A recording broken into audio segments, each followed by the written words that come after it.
Hi friends, Padmashri life style YouTube ಚಾನಲ್ಗೆ ಸ್ವಾಗತ. Friends, ಇವತ್ತು ಸಿಂಪಲ್ ಆಗಿರೋ ಮೈಸೂರು ಅವಲಕ್ಕಿಯನ್ನು ಯಾವ ಥರ ಮಾಡಬೇಕು ಅಂತ ಹೇಳ್ಕೊಡ್ತಾ ಇದ್ದೀನಿ. ವಿಡಿಯೋನ ನೋಡೋಕ್ಕೂ ಮುನ್ನ ನಮ್ಮ ಚಾನಲ್ಗೆ ಇನ್ನೂ ಯಾರು ಸಬ್ಸ್ಕ್ರೈಬ್ ಆಗಿಲ್ವೋ ದಯವಿಟ್ಟು ಸಬ್ಸ್ಕ್ರೈಬ್ ಮಾಡಿಕೊಂಡು ವಿಡಿಯೋನ ನೋಡಿ. ವಿಡಿಯೋನ ಸ್ಕಿಪ್ ಮಾಡದೆ ಪೂರ್ತಿಯಾಗಿ ನೋಡಿ. ಇಷ್ಟ ಆದರೆ ಲೈಕ್ ಮಾಡಿ. ಬನ್ನಿ ಹೇಗೆ ಮಾಡೋದು ನೋಡ್ಕೊಂಡು ಬರೋಣ. ನೋಡಿ, ಈ ಥರ ಇದಕ್ಕೆ ಮೈಸೂರು ಅವಲಕ್ಕಿ ಅಂತಲೇ ನಾವು ಕರೆಯೋದು, ತಿಳುವ ಅವಲಕ್ಕಿ. ನಾನು 1 ಕಪ್ನಷ್ಟು ತೊಗೊಂಡಿದ್ದೀನಿ. ನಿಮಗೆ ಜಾಸ್ತಿ ಬೇಕಾದರೆ ನೀವು ಜಾಸ್ತಿ ತಗೊಳ್ಳಿ.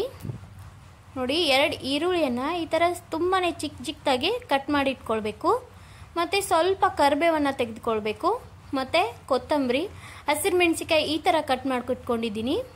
ಆಮೇಲೆ ಕೊಬ್ಬರಿ ತುರಿ, ಇದು ಹಸಿ ಶುಂಠಿ ಚಿಕ್ಕದಾಗಿ ಕಟ್ ಮಾಡಿ ಇಟ್ಕೊಳ್ಬೇಕು. ಮತ್ತು ನೀವು ಹಸಿ ಶೇಂಗಾ ತಗೊಂಡ್ರೆ ಅದನ್ನ ಎಣ್ಣೆಯಲ್ಲೇ ಫ್ರೈ ಮಾಡಿ ತೆಗೆದಿಟ್ಕೊಳ್ಬೇಕು. ಇದು ಹುರಿದ ಶೇಂಗಾ ಇದೆ. ಸ್ವಲ್ಪ ಜೀರಿಗೆ ತಗೊಂಡಿದ್ದೀನಿ. ಮತ್ತು ಇದು ಖಾರದಾನಿ, ಖಾರ ಬೂಂದಿ ಅಂತಾರೆ. ಆಮೇಲೆ ಇದು ಪಾನಿಪುರಿಗೆ ಹಾಕ್ತೀವಲ್ವ ಆ ಥರ ಒಂದು ಮಿಕ್ಸರು ಅಥವಾ ಸೇವು. ನೀವು ಬೇಕಿದ್ರೆ ಯಾವ್ದು ಇಷ್ಟ ಆಗುತ್ತೋ ಅದನ್ನು ತಗೋಬಹುದು. ನೋಡಿ, ಅರ್ಧ ಕಪ್ನಷ್ಟು ಹಾಲು ತಗೊಳ್ಬೇಕು. ಅದಕ್ಕೆ ಸ್ವಲ್ಪ ಸಕ್ಕರೆ ಮತ್ತು ಸ್ವಲ್ಪ ಉಪ್ಪನ್ನು ಸೇರಿಸ್ಕೊಳ್ಬೇಕು. ನಿಮ್ಮ ಅವಲಕ್ಕಿ ಯಾವ ಕ್ವಾಂಟಿಟಿಯಲ್ಲಿದೆಯೋ ಅದಕ್ಕೆ ತಕ್ಕಂತೆ ನೀವು ಉಪ್ಪು ಮತ್ತು ಸಕ್ಕರೆಯನ್ನು ತೆಗೆದುಕೊಳ್ಳಿ. ನಿಮ್ಮ ಹತ್ರ ಎಳ್ನೀರು ಇತ್ತಂದರೆ ಅದನ್ನು ಸೇರಿಸ್ಕೊಳ್ಬಹುದು. ಅರ್ಧ ಲಿಂಬೆ ಹಣ್ಣನ್ನು ತೆಗೆದಿಟ್ಕೊಳ್ಳಿ. ನೋಡಿ, ಒಗ್ಗರಣೆ ಹಾಕ್ಕೊಳ್ಳಿಕ್ಕೆ ಒಂದು ಪಾತ್ರೆಯನ್ನು ಇಟ್ಕೊಂಡು ಅದರಲ್ಲಿ ಸ್ವಲ್ಪ ಎಣ್ಣೆಯನ್ನು ಸೇರಿಸ್ಕೊಳ್ಬೇಕು. ಎಣ್ಣೆ ಕಾದ್ಮೇಲೆ ಅದಕ್ಕೆ ಸ್ವಲ್ಪ ಸಾಸಿವೆ ಮತ್ತು ಜೀರಿಗೆಯನ್ನು ಹಾಕ್ಕೊಳ್ಬೇಕು. ಜೀರಿಗೆ ಸಹ ತುಂಬಾ ಟೇಸ್ಟ್ ಕೊಡುತ್ತೆ ಈ ಮೈಸೂರು ಅವಲಕ್ಕಿಯಲ್ಲಿ. ಮತ್ತು ನೀವು ಶೇಂಗಾವನ್ನು ಸಹ ಇದೇ ಎಣ್ಣೆಯಲ್ಲಿ ಫ್ರೈ ಮಾಡ್ಕೊಳ್ಬೋದು. ನಾನು ಶೇಂಗಾವನ್ನು ಹುರಿದಿದ್ದು ತಗೊಂಡಿದ್ದೀನಿ, ಅದಕ್ಕೋಸ್ಕರ ಹಾಕಿಲ್ಲ. ಕರಿಬೇವನ್ನು ಹಾಕ್ಕೊಂಡು ಆಮೇಲೆ ಈ ಹಸಿ ಶುಂಠಿಯನ್ನು ಚೆನ್ನಾಗಿ ಕಟ್ ಮಾಡಿ ಇರ್ತೀವಲ್ವ ಅದನ್ನು ಸೇರಿಸ್ಕೊಳ್ಳಿ. ಮತ್ತು ಹಸಿರು ಮೆಣಸಿಕಾಯನ್ನು ಈ ಥರ ಕಟ್ ಮಾಡಿ ಸೇರಿಸ್ಕೊಳ್ಳಿ. ಚೆನ್ನಾಗಿ ಇದನ್ನು ಮಿಕ್ಸ್ ಮಾಡಿಕೊಂಡು ಇದರಲ್ಲೇ ನಾವು ಶೇಂಗಾ ಬೀಜಗಳನ್ನು ಸೇರಿಸ್ಕೊಳ್ಬಹುದು. ಮತ್ತು ಇದು ತುಂಬಾ ಟೇಸ್ಟಿಯಾಗಿರುತ್ತೆ. ಸಂಜೆ ಟೀ ಟೈಮಿಗೆ ಸಹ ಇದು ಮಾಡ್ಕೊಳ್ಬಹುದು. ತುಂಬಾ ಬೇಗ ಆಗುವಂತಹ ರೆಸಿಪಿ ಇದು. ಆ ಒಗ್ಗರಣೆಯನ್ನೆಲ್ಲ 2 ನಿಮಿಷ ತಣ್ಣಗಾಗಲಿಕ್ಕೆ ಬಿಡಬೇಕು. ಆಮೇಲೆ ಅವಲಕ್ಕಿಯನ್ನು ಅದರಲ್ಲಿ ಸೇರಿಸ್ಕೊಂಡು ಚೆನ್ನಾಗಿ ಮಿಕ್ಸ್ ಮಾಡ್ಕೊಳ್ಬೇಕು.